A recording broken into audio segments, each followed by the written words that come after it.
29 March 1849 ਵਿੱਚ ਪੰਜਾਬ ਉੱਤੇ ਅੰਗਰੇਜ਼ਾਂ ਕਬਜ਼ਾ ਕੀਤਾ ਸੀ ਅਤੇ ਇਹ ਇੱਕ ਐਸੀ ਗੱਲ ਹੈ ਜਿਹਨੂੰ ਸਾਨੂੰ ਭੁੱਲਣਾ ਨਹੀਂ ਚਾਹੀਦਾ। ਇਸ ਹਵਾਲੇ ਨਾਲ ਕਿ ਪੰਜਾਬ 'ਤੇ ਵੀ ਕਬਜ਼ਾ ਹੋਇਆ, ਪੰਜਾਬੀ ਜ਼ਬਾਨ ਦਾ ਵੀ ਇੱਕ ਤਰ੍ਹਾਂ ਉਹਨੂੰ ਮਲੀਆਂ ਮੇਟ ਕਰਨ ਦਾ ਸਿਲਸਿਲਾ ਸ਼ੁਰੂ ਹੋਇਆ, ਕਿਉਂਕਿ ਜਿਵੇਂ ਉਹਨਾਂ ਦੇ ਆਪਣੇ ਸੂਝਵਾਨ ਡਾਕਟਰ WG ਲਾਈਟਨਰ ਜਿਹੜੇ ਪਹਿਲੇ ਪ੍ਰਿੰਸੀਪਲ ਵੀ ਸਨ ਗੌਰਮੈਂਟ ਕਾਲਜ ਲਾਹੌਰ ਦੇ, ਉਹਨਾਂ ਦੇ ਇੱਥੇ ਮਕਾਮੀ ਜ਼ਬਾਨਾਂ ਦੀ ਜਿਹੜੀ ਪੜ੍ਹਾਈ ਸੀ, ਇੰਡੀਜਨਸ ਲੈਂਗੁਏਜਸ, ਉਹਦੇ ਵਾਲੇ ਨਾਲ ਬੜੇ ਵੇਰਵੇ ਨਾਲ, ਬੜੀ ਡਿਟੇਲ ਨਾਲ ਦੱਸਿਆ ਸੀ ਕਿ ਕਿਵੇਂ ਕਿਤਾਬਾਂ ਨੂੰ ਜਿਹੜਾ ਉਹ ਇਕੱਠਿਆ ਕੀਤਾ ਗਿਆ। ਭਾਵੇਂ ਉਹ ਮੁਸਲਮਾਨ ਪੜ੍ਹਦੇ ਸਨ ਕਾਇਦੇ, ਜਾਂ ਸਿੱਖ ਪੜ੍ਹਦੇ ਸਨ ਪੰਜਾਬੀ ਪ੍ਰਵੇਸ਼ਕਾ, ਜਾਂ ਹਿੰਦੂ ਜਿਹੜੇ ਨੇ ਉਹ ਦੇਵਨਾਗਰੀ ਵਿੱਚ ਪੰਜਾਬੀ ਪੜ੍ਹਦੇ ਸਨ, ਯਾਨੀ ਹਿੰਦੀ ਜਿਹੜਾ ਰਸਮਲ ਹੱਥ ਜਿਹਨੂੰ ਆਮ ਬੋਲੀ ਸਮਝਿਆ ਜਾਂਦਾ ਹੈ। ਅਤੇ ਉਹ ਚੀਜ਼ਾਂ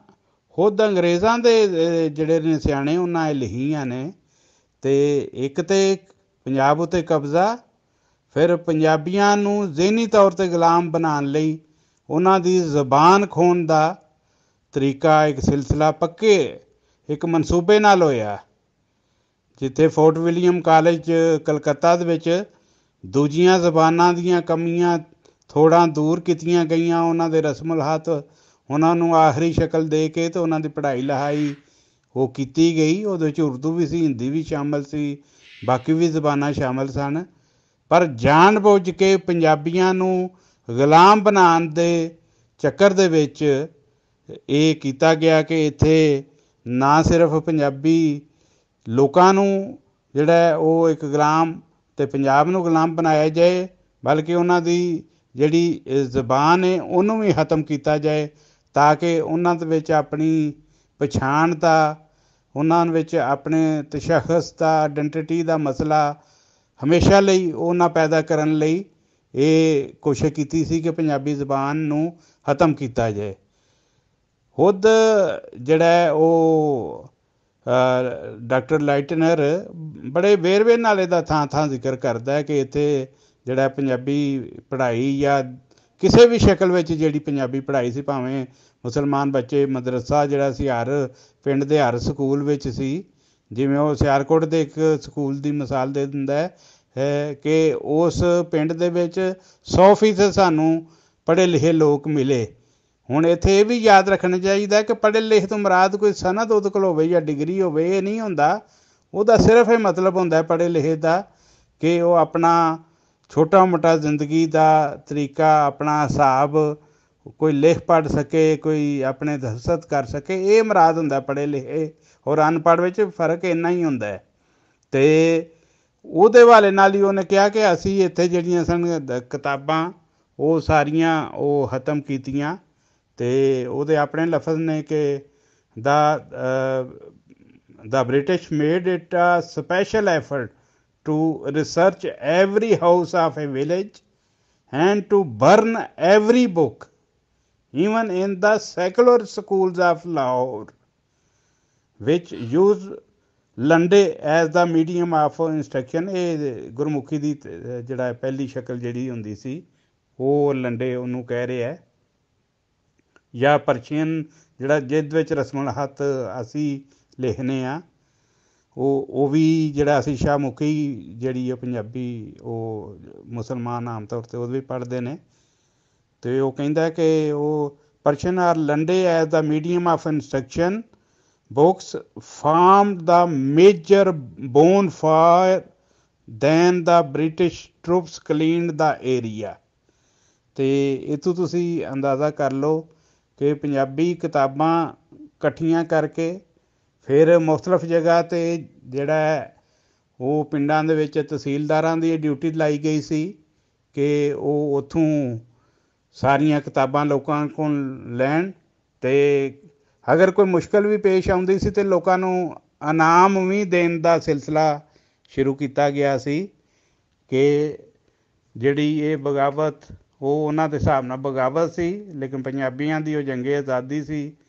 ਉਹ ਗਦਰ ਵੀ ਕਹਿੰਦੇ ਸਨ ਅਤੇ ਪੰਜਾਬੀ ਉਹਨੂੰ ਆਪਣੀ ਆਜ਼ਾਦੀ ਦੀ ਜੰਗ ਕਹਿੰਦੇ ਸਨ। ਤੇ ਜਿਹੜਾ ਹਥਿਆਰ ਆਪਣੇ ਵਾਪਸ ਕਰੇਗਾ ਉਹਨੂੰ ਆਨਾ ਦਵਾਨੇ, ਉਸ ਵੇਲੇ ਉਹ ਬੜੀ ਵੱਡੀ ਅਮਾਊਂਟ ਹੁੰਦੀ ਸੀ, ਬੜੀ ਵੱਡੀ ਰਕਮ ਸੀ, ਉਹ ਮਿਲੇਗੀ। ਪਰ ਜੇ ਉਹ ਆਪਣਾ ਕਾਇਦਾ, ਘਰ ਦੇ ਸਾਰੇ ਕਾਇਦੇ ਕਿਤਾਬਾਂ ਉਹ ਦੇਗਾ ਤਾਂ ਉਹਨੂੰ ਗਿਣ ਕੇ ਹਰ ਪੰਜਾਬੀ ਕਾਇਦੇ ਔਰ ਕਿਤਾਬ ਦੇ ਉੱਤੇ 6 ਆਨੇ ਦਿੱਤੇ ਜਾਣਗੇ। ਇੱਥੋਂ ਤੁਸੀਂ ਅੰਦਾਜ਼ਾ ਲਾ ਲਓ ਕਿ ਅੰਗਰੇਜ਼ਾਂ ਦੀ ਨਜ਼ਰ ਵਿੱਚ ਜਿਹੜੇ ਹਥਿਆਰ ਏਡੇ ਖਤਰਨਾਕ ਨਹੀਂ ਸਨ ਜਿੰਨਾ ਪੰਜਾਬੀ ਕਾਇਦਾ ਜਿਹੜਾ ਉਹਨਾਂ ਦੇ ਹਿਸਾਬ ਨਾਲ ਜ਼ਿਆਦਾ ਖਤਰਨਾਕ ਸੀ।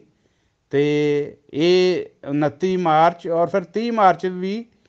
ਇਹੋ ਹੀ ਸਿਲਸਿਲਾ ਚੱਲਿਆ। ਅੱਗੇ ਇਹ ਸਿਲਸਿਲਾ ਚੱਲਦਾ ਰਹਿੰਦਾ, ਯਾਨੀ ਇਹ ਅੱਗੋਂ 1857 ਦੀ ਜਿਹੜੀ ਉਹ ਜੰਗ ਆਜ਼ਾਦੀ ਸ਼ੁਰੂ ਹੋ ਜਾਂਦੀ ਹੈ, ਉਹਨੂੰ ਉਹ ਅੰਗਰੇਜ਼ ਗਦਰ ਕਹਿੰਦੇ ਨੇ। ਅਤੇ ਉਹਦੇ ਵਿੱਚ ਵੀ ਜਿਵੇਂ ਪੰਜਾਬੀਆਂ ਨੇ ਹਿੱਸਾ ਲਿਆ ਔਰ ਹਰ ਪਾਸੇ ਜਿਹੜਾ ਉਹ ਉਹਨਾਂ ਅੰਗਰੇਜ਼ਾਂ ਨੂੰ ਇੱਥੋਂ ਕੱਢਣ ਦੀ ਪੂਰੀ ਕੋਸ਼ਿਸ਼ ਕੀਤੀ। ਅਤੇ ਉਹਦੇ ਵਿੱਚ ਵੀ ਜਿਹੜਾ ਉਹ ਸਾਰਾ ਪੰਜਾਬੀਆਂ ਦਾ ਹੀ ਕਿਰਦਾਰ ਸੀ ਹਰ ਹਵਾਲੇ ਨਾਲ। ਅਤੇ ਇਸ ਲਈ ਉਹਨਾਂ ਨਿਸ਼ਾਨਾ ਵੀ ਫਿਰ ਪੰਜਾਬੀਆਂ ਨੂੰ ਹੀ ਬਣਾਇਆ। ਉਹਨਾਂ ਆਪਣਾ ਟਾਰਗੇਟ ਪੰਜਾਬੀ ਕੀਤਾ ਔਰ ਫਿਰ ਉਹਦੇ ਲਈ ਉਹਨਾਂ ਇੱਕ ਪੱਕਾ ਪੀਡਾ ਬੰਦੋਬਸਤ ਸੋਚਿਆ ਕਿ ਇੱਥੇ ਇਹਨਾਂ ਦੀ ਜ਼ਬਾਨ ਪੰਜਾਬੀਆਂ ਦੀ ਖਤਮ ਕੀਤੀ ਜਾਏ, ਤਾਂ ਕਿ ਹਮੇਸ਼ਾ ਹਮੇਸ਼ਾ ਲਈ ਇਹ ਆਪਣੀ ਪਛਾਣ ਭੁੱਲ ਜਾਣ, ਇਹ ਸਾਡੇ ਖਰੀਦੇ ਹੋਏ ਗੁਲਾਮ ਬਣ ਜਾਣ, ਸਾਡੇ ਫੌਜੀ ਬਣ ਜਾਣ, ਤਾਂ ਕਿ ਅਸੀਂ ਇਹਨਾਂ ਦੇ ਜ਼ਰੀਏ ਦੁਨੀਆ ਨੂੰ ਜਿਹੜਾ ਉਹ ਲੜਾਈਆਂ ਲੜੀਏ ਜਾਂ ਫਤਿਹ ਕਰੀਏ। ਅਤੇ ਸਾਨੂੰ ਬਹਰਹਾਲ ਨਹੀਂ ਭੁੱਲਣਾ ਚਾਹੀਦਾ ਇਸ ਦਿਨ ਨੂੰ, ਇਸ 29 ਮਾਰਚ ਤੋਂ, ਜਿੱਥੋਂ ਇਹ ਕੰਮ ਸ਼ੁਰੂ ਹੋਇਆ 1849 ਤੋਂ, ਕਿ ਪੰਜਾਬ ਵੀ ਕਬਜ਼ੇ ਹੋਇਆ ਔਰ ਇੱਥੇ ਸਾਡੀ ਪੰਜਾਬੀ ਜ਼ਬਾਨ ਨੂੰ ਵੀ ਜਿਹੜਾ ਉਹ ਬਹੁਤ ਸ਼ਦੀਦ, ਬਹੁਤ ਸਖਤ ਨੁਕਸਾਨ ਪਹੁੰਚਾਇਆ। ਅਸੀਂ ਜਿੱਥੇ ਕਰੜੀ ਨਿੰਦਿਆ ਕਰਨੇ ਆ ਉਸ ਵੇਲੇ ਦੇ ਜਿਹੜੇ ਵੀ ਉਹ ਕਲੋਨੀ ਇੱਕ ਬ੍ਰਿਟਿਸ਼ਰਸ ਦੀ ਸਿਸਟਮ ਸੀ, ਕੰਪਨੀ ਉਹ ਕਰ ਰਹੀ ਸੀ, ਕਬਜ਼ੇ ਕਰ ਰਹੀ ਸੀ, ਪਰ ਜ਼ਾਹਿਰ ਉਹ ਸਾਰੀ ਪਿੱਛੇ UK ਗੌਰਮੈਂਟ ਜਿਹੜੀ ਹੈ ਜਾਂ ਬਰਤਾਨੀਆ ਜਿਹੜਾ ਤਾਜ ਸੀ ਉਹਦਾ ਸ਼ਹਿਨਸ਼ਾਹ ਜਿਹੜਾ ਸੀ ਜਾਂ ਬਾਅਦ ਵਿੱਚ ਮਲਕਾ ਫਿਰ ਹੋਈ, ਉਹਨਾਂ ਦੀ ਪੂਰੀ ਉਹਦੇ ਵਿੱਚ ਮਨਜ਼ੂਰੀਆਂ ਹੁੰਦੀਆਂ ਸਨ। ਅਤੇ ਇਹ ਜਮਹੂਰੀਅਤ ਵੀ ਉੱਥੇ ਆਈ,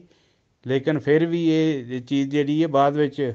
ਉਹ ਆਈ, ਪਰ ਇੱਥੇ ਵਾਸਤੇ ਗੁਲਾਮੀ ਉਸੇ ਤਰ੍ਹਾਂ ਹੀ ਉਹ ਜਾਰੀ ਰਹੀ। ਅਤੇ ਅਸੀਂ ਸਾਰੇ ਦੁਨੀਆ ਦੇ